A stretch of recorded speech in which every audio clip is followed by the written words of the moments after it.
자, 수업 두 번째 시간입니다. 이번 시간은 고조선의 건국과 발전 과정에 대해서 살펴보도록 하겠습니다. 첫 번째 활동으로는 고조선의 건국 이야기, 두 번째는 고조선의 팔조법, 세 번째 고조선의 문화 범위, 세 가지에 대해서 오늘 공부하도록 하겠습니다. 그럼 수업 시작해 볼까요? 교과서 11쪽입니다. 청동기 시대 이후 한반도와 주변 지역에서 권력을 가진 사람들이 나타나 다른 사람들을 지배하기 시작했다. 이들 중 가장 힘이 센 세력이 주변 세력들을 하나로 모았다. 자, 여기서 청동기라는 말이 나오는데요. 청동기라는 거는 금속을 말하는데 우리가 알고 있는 구리라는 금속과 그 다음 주석을 섞은 금속이에요. 구리와 주석은 사진을 보면 이렇게 생겼습니다. 청동기는 처음에 만들면은 황색이에요. 황색인데 우리가 박물관에 가면은 수많은 청동기 유물을 볼 수 있어요. 근데 박물관에서 볼 수 있는 청동기 유물은 황색이 아니고 초록색 빛을 띠어요. 그것은 청동기가 다 녹슬어서 그런 거고요. 청동기는 처음에 황색이었는데 이렇게 시간이 지나면 우리가 쉽게 볼 수 있는 초록 색깔을 띠게 돼요. 청동기는 당시에 아주 귀했기 때문에 아무나 사용할 수 없었고 대부분의 사람들은 아직까지 석기를 사용했습니다. 하지만 신분이 높거나 족장 같은 사람들은 청동기를 몸에 지니고 다녔는데요. 대표적으로 청동거울, 청동검, 청동방울 등을 만들어서 몸에 지니고 다녔습니다. 이 과정에서 우리 역사 속 최초의 국가인 고조선이 등장했다. 고조선 건국과 관련하여 다음 이야기가 전해 내려오고 있다. 자, 여기서 우리는 고조선이라는 나라를 처음 배우게 됩니다. 고조선은 단군 왕검이 세운 나라이고요. 원래 이름은 조선이었어요. 근데 뒤에 이성계가 세운 조선이 하나 더 있어요. 우리가 일반적으로 알고 있는 그 조선 시대의 조선인데 두 나라의 이름이 똑같아서 헷갈릴 수가 있어요. 그래서 학자들이 옛날의 조선이라 해서 옛고자 한자를 써서 앞에 고조선이라고 붙여서 사용합니다. 10월 3일 개천절인 거 아시죠? 10월 3일 개천절은 바로 단군왕검이 고조선을 세운 날을 기념하기 위해서 만든 기념일입니다. 옛날 헌인의 아들인 한웅이 하늘에서 인간 세상을 자주 내려다보며 직접 그곳을 다스리고 싶어 했다. 환인이 아들의 뜻을 알고 내려다보니 태백산 지역이 적당하다고 생각해 아들에게 가서 다스리게 했다.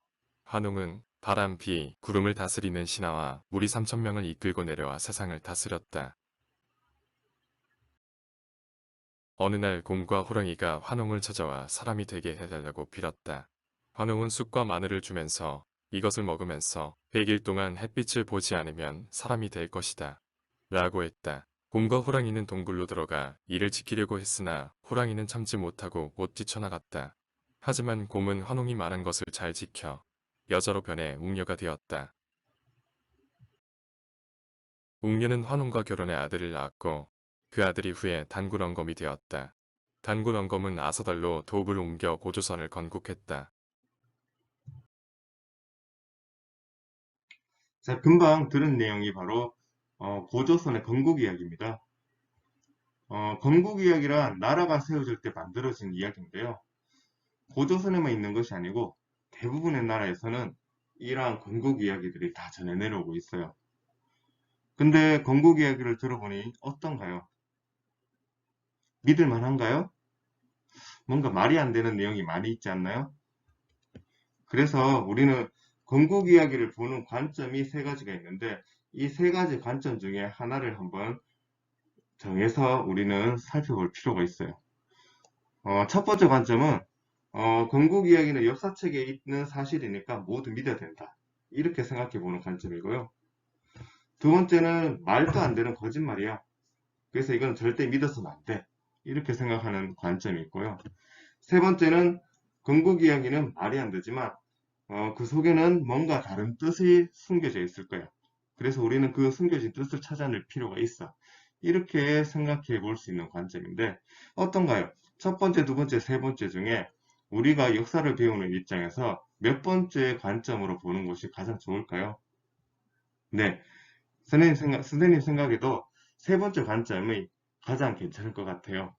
그래서 우리 한번 건국 이야기를 보고 숨은 뜻을 한번 찾아볼 수 있도록 하세요. 자, 그럼 우리가 세 곳에 대해서 한번 숨은 뜻을 찾아보도록 할 건데, 첫 번째, 환웅은 바람, 비, 구름을 다스리는 신하와 무리 3,000명을 이끌고 내려왔다. 자, 이 부분을 보면은, 이 속에 숨은 뜻이 무엇일지, 당시 어떤 모습을 건국 이야기에서는 이렇게 표현했을지 한번 추측해 보세요. 첫 번째입니다. 두 번째는 어느 날 곰과 호랑이가 환웅을 찾아와 사람이 되게 해달라고 빌었다. 역시 말도 안 되는 상황이죠. 하지만 이 속의 숨은 뜻, 과연 뭘지 한번 생각해 보세요. 마지막, 웅녀는 환웅과 결혼했다. 자, 이것이 의미하는 것은 뭘까요? 한번 생각해 보세요. 자, 건국 이야기의 숨은 뜻을 우리 공책에 한번 필기해 보도록 해요. 지난번에 배운 것처럼 매니에는 단원과 그 다음 날짜, 그 다음 오늘 배우는 고조선의 성립과 발전을 먼저 적어 보도록 해요.